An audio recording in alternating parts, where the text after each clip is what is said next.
प्रधानमंत्री सड़करू पिचु उठिबा घटना दुई जंत्री निलंबित। कलाहांडी जिला धर्मगढ़ ग्राम्य उन्नयन विभाग अधीन चलीथिला नवनिर्मित रास्ता कार्य। एही कार्यटी केन्दुगुड़ा ठारू पाइकपड़ा भाया जयंतपुर को संजोग करुअछि। नवनिर्मित रास्तारू पिचु उठिबा घटना कनिष्ठ जंत्री सह सहकारी जंत्री निलंबित होइछन्ति।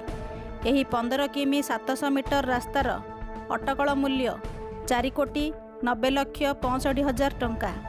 ठिका संस्था पक्षरु गत मे 8 तारिख पिचु काम आरंभ होइथिला, किंतु 24 घंटा न पुरुणु हाथ मारिले सेथिरु छेला छेला होई उठी जाउथिला। अति निम्नमानर पिचु कार्यकु बारिकपड़ा ग्रामवासी विरोध करथिले।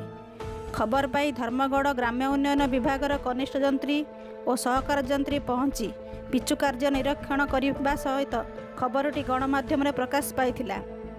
परवर्ती समय रे राज्य सरकार विभागीय मुख्य जंत्री चंद्रमणि पट्टनायक घटनास्थले पहुंची परिदर्शन करने सह असंतोष प्रकाश करथिले। कलाहांडी भीष्म साहू रिपोर्ट।